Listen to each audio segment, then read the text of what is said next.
Hello and welcome. I'm Leigh-Ann Gerrans and you're watching W News, broadcasting live from the Arabiya studios. These are our top stories. Health authorities say at least 6 Palestinians have been killed after Israel's military opened fire on several suspects in Gaza. As Hamas tells mediators it will begin transferring 4 bodies of Israeli hostages tonight. Ukraine's President Zelensky condemns what he describes as an utterly terrorist and cynical attack by Russia. The US and China start charging new port fees on each other's ships as trade tensions between the world's 2 biggest economies rise.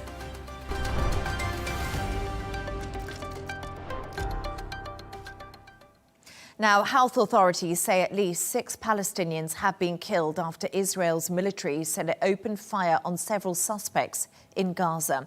As Hamas mediators say it will begin transferring 4 bodies of Israeli hostages tonight. Meanwhile, President Trump has landed back in Washington after attending a global summit in Egypt, where he signed the first phase of the Gaza ceasefire agreement with other world leaders. On his trip back to the US on board Air Force One, Trump also said he hopes it will lead to the rebuilding of Gaza. Take a listen. Talking about rebuilding Gaza. I'm not talking about single state or double state or 2 state. We're talking about the rebuilding of Gaza. What's the road ahead for governing Gaza? Because a lot of people like the 1 state solution. Some people like the 2 state solutions. We'll have to see. I haven't commented on that. That was a power room. Those people, those are the richest countries. I think with tariffs, I think we're the richest country in the world, actually, the United States. We're taking in hundreds of billions of dollars. But those are, really seriously rich countries, and they can handle it. For more on this, I'm joined by former IDF General Mkhaimar Abusada. Thank you so much for your time this evening. It's a pleasure to have you on the show. Health authorities in Gaza. Nice to have you on. Just going to say, health authorities in Gaza say at least 6 Palestinians have been killed by Israeli fire in 2 separate incidents today. Why has the killing restarted? Well, unfortunately, I'm not familiar with the details. I don't know exactly what happened.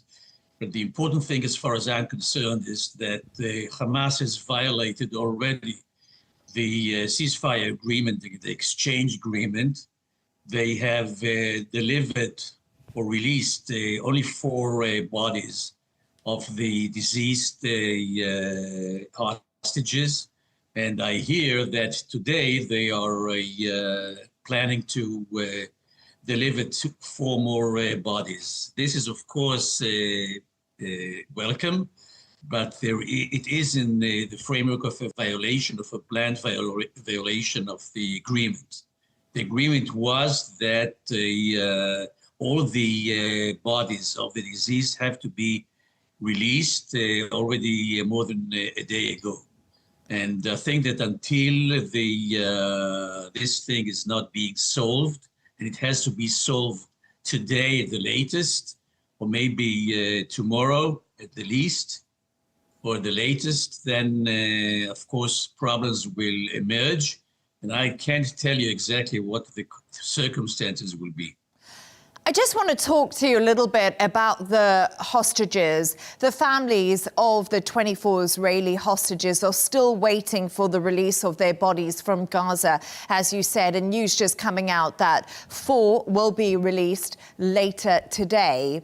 The Red Cross say some may never be found because of the rubble and the destruction inside of Gaza. Israeli officials say the Rafah crossing now will remain closed, and that will restrict aid to the Palestinian people. Is Israel weaponizing food? Well, first of all, there is a mechanism to find out what the situation is with the bodies.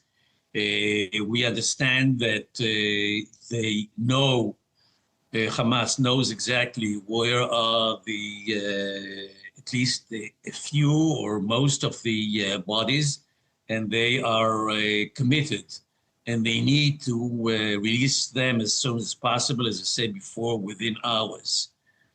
As far as the other bodies that will be hard to find or whatever, there is a mechanism that has been constructed to find out together with the mediators to find out where the bodies are and to bring them home to Israel as is needed, not only from the perspective of the families, of the grieved families, but also for the sake of the keeping up with the agreement. And this is a national issue as far as Israel is concerned. So everybody has to understand that Israel and the families are very, very serious about the making sure that those bodies are being released and returned home in a matter of hours. General, could this jeopardize the peace agreement that we've seen in place? And Donald Trump, of course, was in Israel and in the Knesset. Are we now seeing this deal fall apart in front of our eyes? I don't think that it's falling apart, and I don't think that we're talking really about peace in the foreseeable future. But we are talking about some kind of an arrangement to make sure that Hamas will not be part of the future of Gaza, and then that Gaza will be demilitarized and reconstructed. And later on, of course, very important other things as far as stability in the Middle East is concerned, etc. Those are the main stages to be achieved, hopefully, according to the Trump vision and the agreement that has been signed. I hope that it will be materialized according to the plan. If, of course, Hamas is not putting the obstacles that apparently it is already putting in front of the schedule and in front of the steps that have to be taken in accordance with the agreement. If this happens, then great. If the Hamas is not really standing up to the agreement and to their commitment to the mediators, then of course Israel will have to resume the pressure on Hamas so as to make sure that the agreement is being materialized properly, on time, and fully. If this does not happen, of course, Israel has all the right and the options to do what is needed to be done. And this will be unfortunate, but this is definitely a possibility if Hamas is not playing the rule according to the rules. Let's talk a little bit about Hamas, because the Israeli military made it clear that if suspects cross the yellow line in Gaza towards troops, they would react. The Israeli military still control around 50% of the territory. We must remember that this is not a full withdrawal. How challenging is this ceasefire as Hamas begins to reassert its authority in the Strip? Well, Hamas is not supposed to do that. Hamas is not allowed to do that. And Hamas has basically committed itself to rearm and to dissolve its military presence and also its civilian presence in Gaza.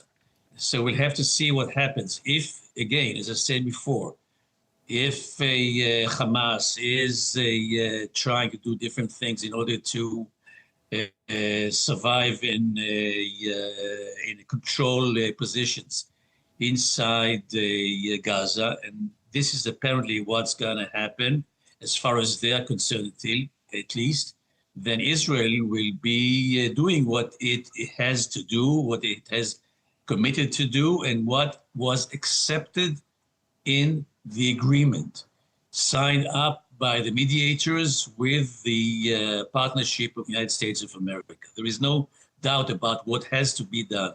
The big issue is to what extent it will be done.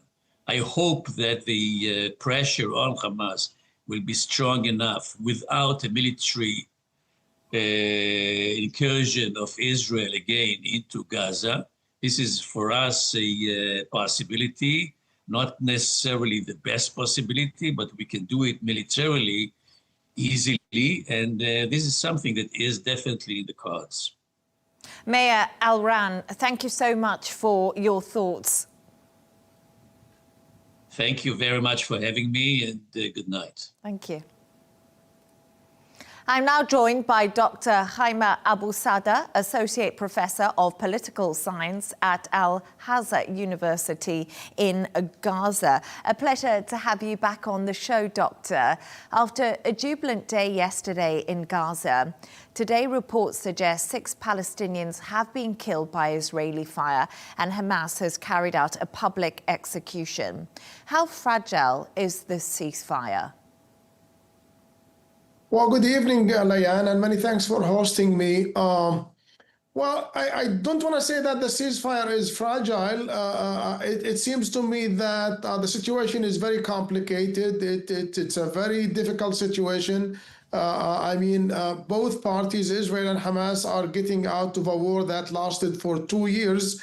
And still, it seems to me that the Israeli hands on their guns are very loose. And that's why they killed 6 Palestinians, and to the best of my knowledge, those Palestinians who were killed today are Palestinian civilians. They are not militants. Israel basically is saying that they were approaching a zone that they were not supposed to be there.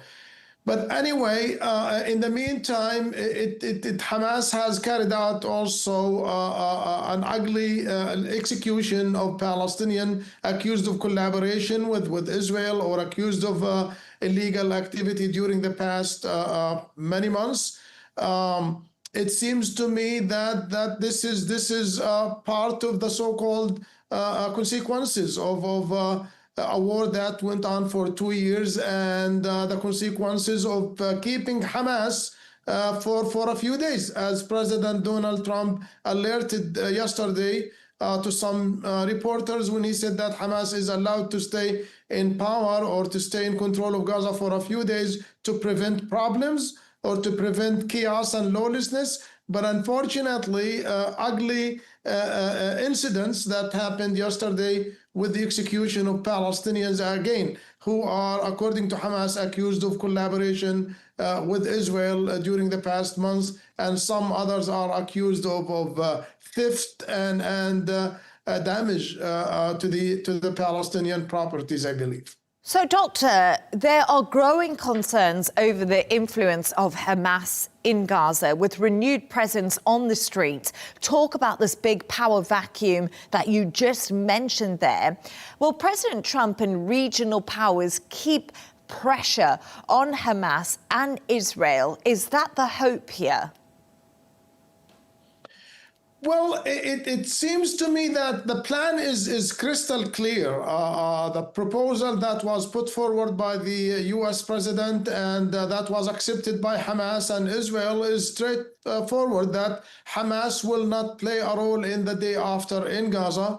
But in the meantime, Hamas will be allowed, I guess, to stay in control of the streets of Gaza for a transitional period until an international transitional force an international stabilization force will be deployed in the Gaza Strip. This international stabilization force will be made by Egypt, Jordan, maybe other countries, and they will be responsible for training and supporting local Palestinian police who will be vetted by this ISF.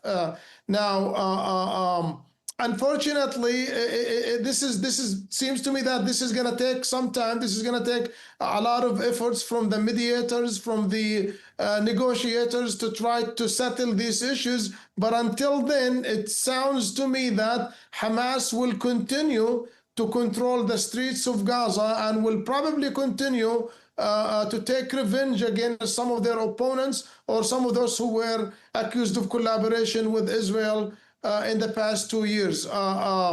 It seems to me that probably what happened yesterday or what happened over the past last 3 days, that will probably be a trigger to the mediators to try to come in and basically try to hold Hamas and its policemen responsible for what has been taking place in the streets of Gaza. So we're just talking there, Doctor, and this has been the big concern. It's been 4 days since the ceasefire came into effect, but many questions remain unanswered.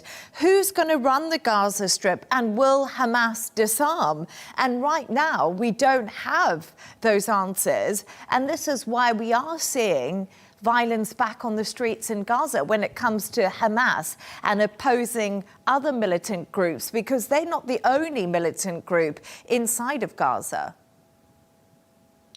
Well, Leigh-Ann, that is a very good question, and that is something that we don't know yet.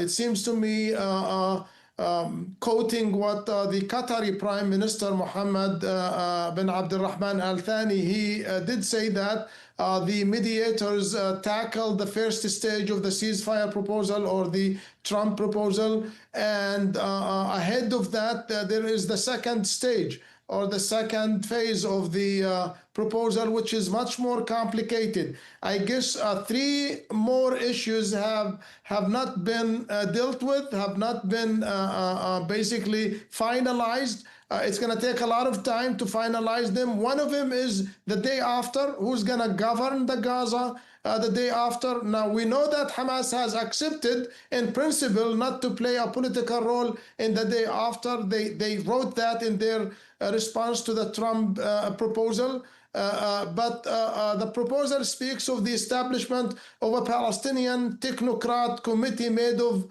Palestinian independence, who will be responsible for an international body called Board of Peace that will be headed by President Donald Trump and other, maybe Tony Blair and other regional leaders, but that still has not been even established. The other issue that hasn't been dealt with is also the so-called decommissioning of Hamas weapons or Hamas fighters.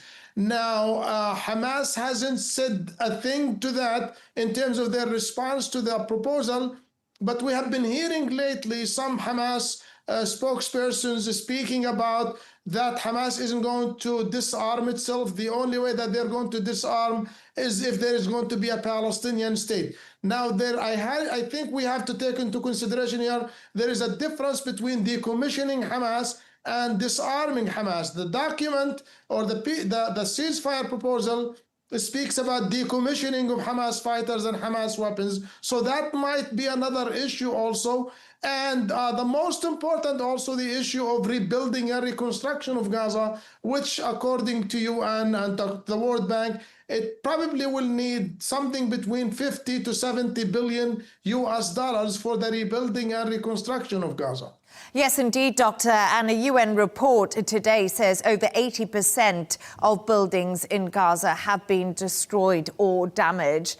Doctor, it was brilliant to have you on the show as always. Thank you for your insights and your analysis. It's my pleasure to be with you. Thank you.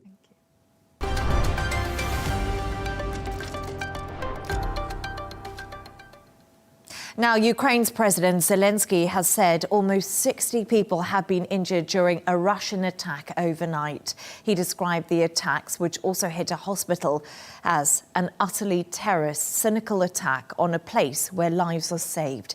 It comes as a delegation from Ukraine heads to Washington for meetings this week, ahead of Zelensky's meeting with Donald Trump on Friday.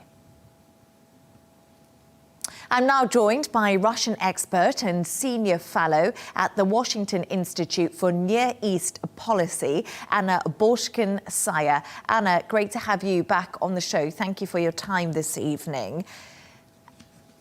Thanks for having me. Pleasure. Anna, let's just start with Russia launched an aerial bombing of a hospital in Ukraine overnight, injuring dozens of people. Why is the Kremlin stepping up attacks on Ukraine, especially in the recent weeks? The Kremlin is stepping up attacks because for 2 reasons. One, it remains committed to fighting the war in Ukraine. It's not interested in peace. And as you mentioned earlier, Zelensky is headed to the U.S. To meet with Trump on Friday. So Putin is escalating ahead of this meeting. It's a negotiating tactic, essentially. which tells you everything you need to know about what Putin wants. He does not want peace. He wants to control Ukraine. And second, there's been an overall Russian escalation across Europe with NATO in recent weeks, and we've seen that with Poland, with Denmark, with other countries. So again, the big picture, the way to understand what's happening is that one way or the other, no matter how you look at it, Putin is not interested in peace. Why do you think Volodymyr Zelensky is going to the US again on Friday? And will he get those much talked about Tomahawk missiles, do you think? We don't know for certain of what he will get, but we've seen a change in tone with President Trump. He has grown more impatient with Putin. He's seen that he put a lot of concessions on Ukraine, and Ukraine was willing to do a lot more towards a potential, at least a ceasefire. But Putin hasn't changed tactics. So we've observed that Trump is visibly frustrated. And Zelensky, for his part, does want peace, but peace can't be a capitulation to Russia. Those are two different things. So Zelensky remains reliant on the United States and the West at large. And remember, Russia attacked Ukraine. Ukraine is the victim here. And I just wanted to ask you a little bit, because earlier you said that Putin doesn't want peace, but the Kremlin has actually said it welcomes President Trump's desire to focus on a search for peace in Ukraine after the Gaza ceasefire. We heard this today. Do you think Putin is actually ready to get back to the negotiating table after the Alaska summit resulted in basically not very much at all? Exactly. Well, first, you're absolutely right. The Alaska summit did not result to very much at all. Of course, we'll have to wait and see. We don't know yet how this particular meeting is going to play out. But what we do know is that traditionally Putin makes these comments. He pays lip service to the idea of peace. He says he's open to talks, but it's another delay tactic, another opportunity to gain some sort of advantage. And in terms of how Russia fights war, frankly, whether it's Ukraine or Syria or elsewhere, is by resorting to these types of tactics, by signaling that they're interested in peace, but using it to more sinister ends. So we talk about Russia here, delay tactics when it comes to talks, and they say they'll engage in them, but nothing actually changes. You also mentioned NATO earlier. We've seen incursions into NATO airspace by Russia. Are these European countries doing enough to support Ukraine and to put pressure on Russia? Because when I look at it, the US hasn't put sanctions on Russia. The European Union don't seem to be doing very much either. Well, there are sanctions on Russia. We could say, though, I could argue there could be a lot more sanctions on Russia. But there are certainly, Russia is the most sanctioned country in the world. The real issue is whether or not that those sanctions have made a difference. And I would argue in and of themselves, they have not done enough. We could certainly put more sanctions on Russia, but to your point about Europe, Europe could also be doing more. Now, they are stepping up more. They are trying to do more. It's not enough. The question is, what is it going to take? Certainly, incursions into NATO space, violations of NATO airspace that we've seen in recent weeks, that is a big shift. Russia, up until that point, has not tested NATO to the degree that it has, and it certainly raises the question of, what is it going to take? How much is Russia going to escalate before Europe does more? Yeah, the big question we're all looking for the answer to. And the war in Ukraine is now in its fourth year. Trump, of course, famously said he could end it in 24 hours. Do you think Donald Trump is the man who can bring peace to this region after we've seen what he's been able to achieve in the Middle East? Well, certainly, look, American leadership is indispensable. Whether it's Trump or any other American president. The situation in Europe, though, is different than it is in the Middle East. And I don't think anyone realistically expected the war in Ukraine to end in 24 hours. Even Trump himself has shifted away from that talking point. The real question is, what is it going to take to raise the costs on Russia so much so that it can no longer afford to fight? Because that is what it's going to take when Russia can no longer afford to fight, and we're not there yet. Anna Borshkin-Sayer, it's great to have you back on the show with me. Thank you for your time. Thanks for having me.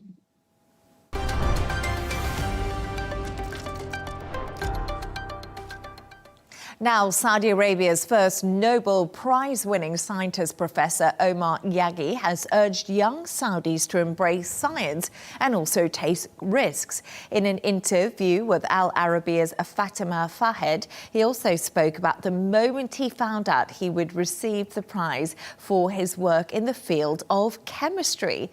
Take a listen.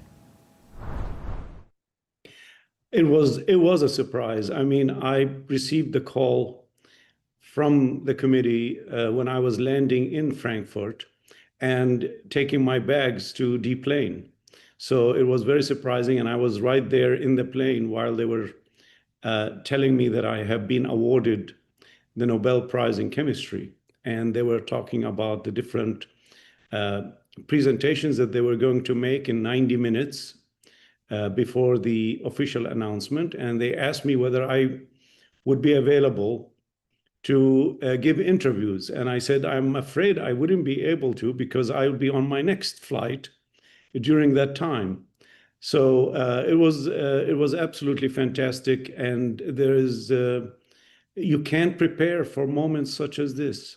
I want to thank His Majesty King Salman bin Abdulaziz, and I also want to thank the Crown Prince, His Royal Highness Mohammed bin Salman, for the support that they've shown me during the last years, for supporting my research, encouraging me. I think this is important to mention. It's science cannot be done in vacuum. It requires a lot of different contributions from different sides, and they have done a tremendous job in supporting me.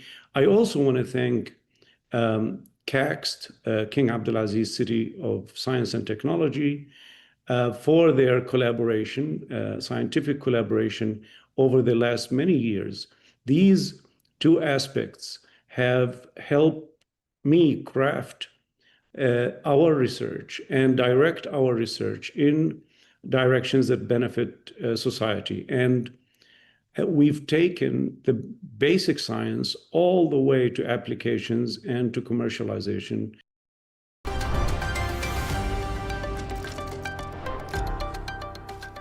Now to China, and Beijing has announced new fees on US ships entering Chinese ports. The fees follow similar plans announced by US President Donald Trump earlier this year and play into the ongoing trade spat between the two nations. Jan Kamenzend-Brumby has all the details. If you are an American ship landing in China today, you might be in for a bit of a nasty surprise. That's because today marks the first day of a new series of port fees that the Beijing government has imposed on US-built, US-operated and US-flagged ships landing here across the whole of China. This comes in and of itself in response to a decision made by Donald Trump some time ago to impose very similar fees on Chinese ships. That was widely seen by analysts as a move by Washington to try and unseat the Chinese from their position of dominance when it comes to maritime trade. But it's about more than just that. This represents also the latest episode in the saga of this trade war between China and the United States, a trade war that we thought had become somewhat of a stalemate, that we thought had entered into somewhat of a truce period, but we've seen that unravel in the last few days. Just last week, China announced a new range of export controls on rare earth minerals, to the fury of Donald Trump, who subsequently threatened tariffs of up to 3 figures and said that he would also be limiting export of critical software to China. All of this comes ahead of a meeting just some weeks away now in South Korea, the APEC summit, where Leader Xi and President Trump were expected to meet. It looks like that meeting is still going to be going ahead. We haven't heard any confirmation from either side that that has been cancelled as a result of these new trade tensions. But if and when it does happen, it looks like it's going to be a slightly frostier exchange. Now, as trade tensions escalate, the US Treasury Secretary Scott Bessent has also accused China of trying to hurt the world's economy with its controls on exports of rare earth minerals. He's told the Financial Times this is a sign of how weak their economy is, and they want to pull everybody else down with them. Maybe there is some Leninist business model where hurting your customers is a good idea, but they are the largest supplier to the world. If they want to slow down the global economy, they will be hurt the most. For more on this, I'm joined from London by economist Laurie Laird. Thank you so much for joining me. Leigh-Ann. Hiya. There's actually been a lot going on today. We'll get onto it, but Jerome Powell's been speaking, so we've got lots to talk about. But a lot there. Yeah, but let's start right now with what do you make of the US Treasury Secretary Scott Bessent's words towards China as tensions over trade really begin to escalate? And his interview did actually move markets. Leigh-Ann, I mean, I know you're a bit of an economics geek as well, so I'm guessing that this interview would have shocked you a little bit as well. I had to pick my jaw off the floor. Bessent's comments were really rather scathing and not all that much based on truth. Not only did he say, I'm repeating you here, that China wants to bring everyone down with it. He also said that China's in a recession or possibly a depression. This is nonsensical. The Chinese economy has been slowing. We all knew that. A lot of that has to do with that dreadful property price crash. We are starting to see some signs of life in the Chinese economy, but we're not in recessionary territory. We're certainly not in a depression territory. And if Donald Trump wants to hang out with Xi Jinping in Korea early in November, man, this is not a way to do this. And it feels a little bit like Bessent is caught. He's got two adversaries here in Xi Jinping and Donald Trump, both of whom really like to be flattered. And he doesn't seem to know who to flatter and how to time that. He did an interview with Fox News yesterday when he was quite conciliatory toward China. So these rather scathing remarks really caught me by surprise. He also said that China wants to export its way to economic growth. Well, that's been the case for the past 50 years. This is not a new phenomenon. Yeah, absolutely. And I just wanted to ask you, how damaging are China's sweeping export controls on rare earths and critical minerals for the global supply chain? Because we know that rare earths and minerals, they control about 70% of the market. And I've got my mobile phone here. They're in our mobile phones, they're in our laptops, and basically everything we use. Absolutely. You know as much about this as I do. I'm flattered that you will have me here.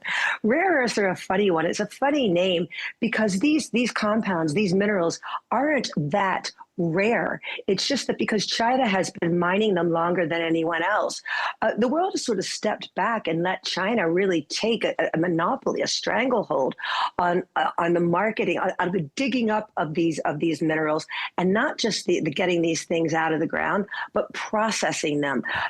When you add the processing, so these rare earths come from many places, but China processes about 90% of these unusual niche minerals, and that gives China a massive bit of leverage when it's negotiating trade terms with the U.S. and with the rest of the world. You know, if you look at what the U.S. sends to China, it's chips, and let's put that aside for a moment. It's also agricultural products. It's things like soybeans. Well, China used to buy a lot of soybeans from the U.S. Now they're buying them from Argentina. Hasn't been one order put into U.S. farmers for soybeans from China. So the things that the U.S. sends to China, for the most part, are interchangeable. They can be found elsewhere. But these rare earth minerals at the moment really can't be found anywhere but China. So it makes the negotiations a little bit tricky. When Donald Trump says they need us, sure, China needs some of the stuff that America sends, but the rest of the world needs a lot of the stuff that China exports and is perfectly willing to allocate the exports of.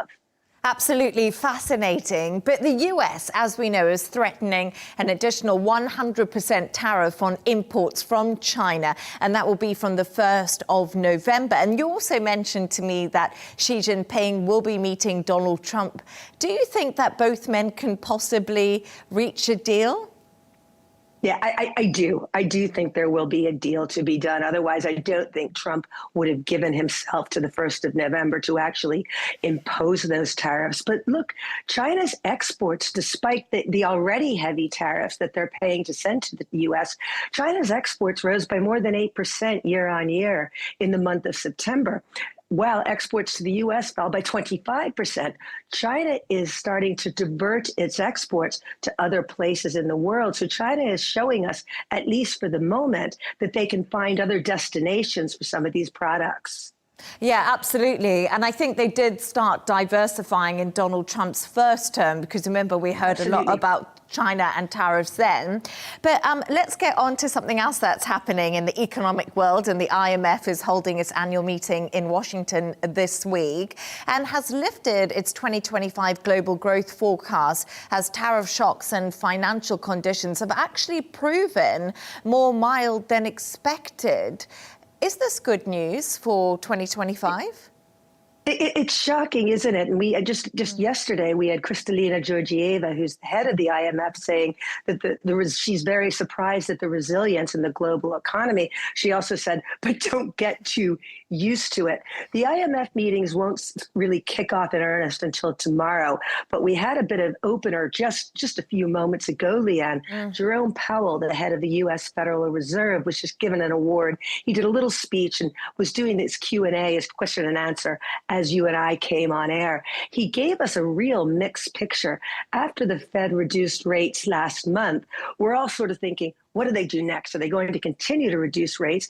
And what will they base their decision on? Because we haven't seen any new U.S. economic data because of the shutdown. So we don't have a great sense of where employment is. We don't have a great sense of whether tariff-based inflation is beginning to pick up. Now, there's some information coming out tomorrow from the Federal Reserve, but that's qualitative stuff. It's not quantitative stuff. Powell gave a really mixed message here. He said that things look a little bit strong. The macroeconomic outlook looks a little bit stronger than it did when the Fed last cut rates. He also said that he sees a lot of downside risk to employment and he sees some upside risk to inflation. I don't know if you can read between those lines, but what I took from it is I didn't get the sense that there will be a massive rush to cut rates again anytime soon, if only because there's so little data on which to base that kind of a decision. And it's so interesting because when I had a look at what he said, sometimes I think he's walking a tightrope to keep Donald Trump on his side somewhat. Absolutely. I mean, having Donald Trump not shouting at him from the sidelines must be a little bit of a relief. But, you know, Donald Trump always has someone in his target. So it wouldn't be surprising if that criticism of the Fed didn't materialize sometime soon, particularly if we don't see another rate cut. But I got the sense from Powell, you're absolutely right, walking a tightrope, but I got the sense that things are finally balanced. And it didn't seem clear in his head which way he wants to go. The thing that really stuck out for me, though, was him saying that things seem a little bit stronger than he thought at the time that the Fed cut rates. So take that for now. It's not clear that Jerome Powell's scheduling can change, so it's not entirely clear whether we will hear from him again before that next Fed meeting at the end of the month. Yeah, absolutely fascinating. I always learn loads when you come on the show. And just the S&P 500 and Dow actually turned positive on Powell's speech. So there we are. They saw it as a positive I learned something from you then. Yeah, there we are. Well, I just learned it from my computer, so it's not that smart. Leigh-Ann, thank you so much for joining us. Leigh-Ann. Always great to have you on the show. Thank you.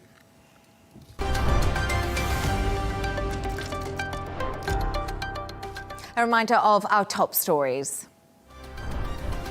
Health authorities say at least 6 Palestinians have been killed after Israel's military opened fire on several suspects in Gaza. As Hamas tells mediators it will begin transferring 4 bodies of Israeli hostages tonight. Ukraine's President Zelensky condemns what he describes as an utterly terrorist and cynical attack by Russia. The US and China start charging new port fees on each other's ships as trade tensions between the world's two biggest economies do begin to rise. And that's all from us on W News. Don't forget to subscribe to our YouTube channel. Of course, follow us on X. Plus, we'll be back in a couple of hours' time with W News Extra. Goodbye, and thank you for joining us.